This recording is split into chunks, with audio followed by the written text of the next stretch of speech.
Okay, so warm. My dad growing up never said, except for one time, never said I love you. He never hugged his kids, his children, or told them that he loved them or hugged them or kissed them.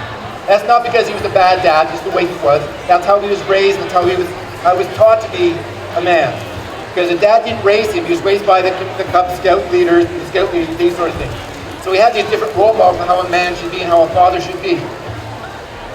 So that was my only role model. I had no idea what that would look like when I became a father. So when I became a father, I said, wow, here we go. I'm not sure what to do because I have society's idea of what a man should be as a father. I've got my wife, their mother, idea of what a man should be.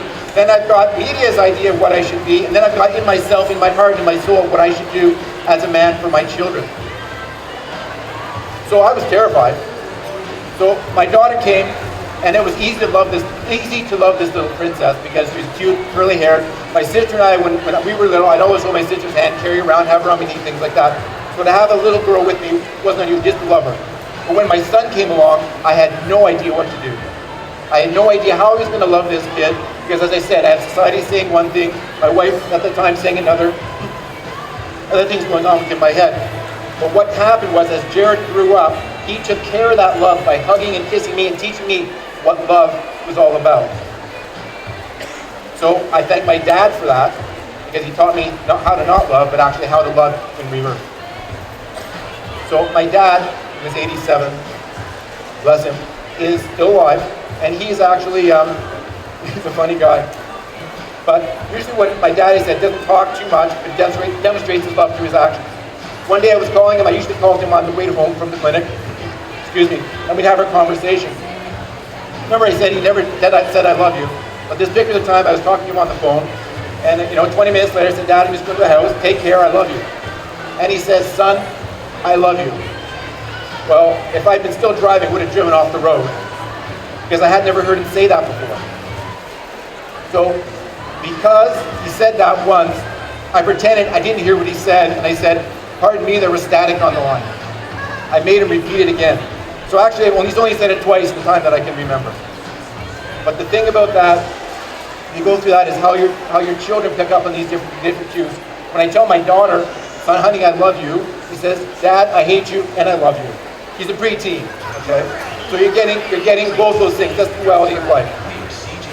When I tell my son, Jared, I love you, he says, Dad, why do you have to tell me all the time? I feel it in my heart. I know it's there all the time. So men want warmth. They're very scared to show warmth. They're very scared to show warmth because of how they were raised. But the stuff that I'm doing now, working with men, got a solution, not a solution, but an option for guys to figure out themselves and also work through that fear and move on through that. All right, so physically, men want barbecue. They want warm food. They want a hot shower, right? They want warm gloves. They want a warm caress. They want a warm lips and tongue. They want a warm, welcoming vagina. They want warm coats and sometimes a warm hat. That's what guys want. I'm sorry, did I say that word, the B word? I didn't ask permission to do that. Is everybody okay with that? I'm going to say peanuts too later on. Everybody's okay with that?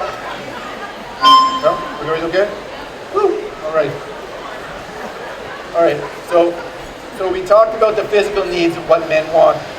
And then there's the emotional needs about I love you, being scared of that. But one of the things that guys also get scared of is the word spirituality. So we've got physical, emotional, and spirituality. But spirituality doesn't mean religion. It can, but it doesn't have to. The thing about it is if you have spirituality, you've got love, presence, and gratitude.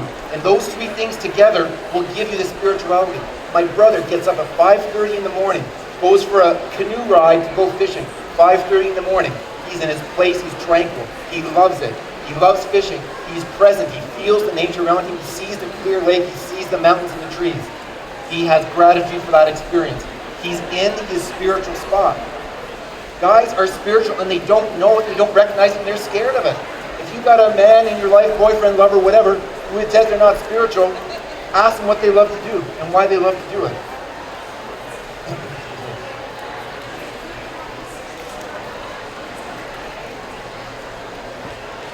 I said I was going to jump down in the crowd and take some selfies with you guys later, but I'll do it right towards the end. If for whatever reason you guys hear something you like or something that you want to share with other people, NWS Ottawa, Dr. James E. or What Men Want. Doctor, anybody want to carry these around and hold these? Anyway, so there they are. If you want to use them, you know, just tell people that what men want. These sort of things. Not just sex, but all this other stuff. Okay? So we're talking about the lollipop. We're trying to rate everything back to the lollipop. So the spirit, thank you. So with the spirituality aspect, things, tying all these things together. Spirituality is all part of the process and the feeling for guys. So that's the first one. So that was our warmth.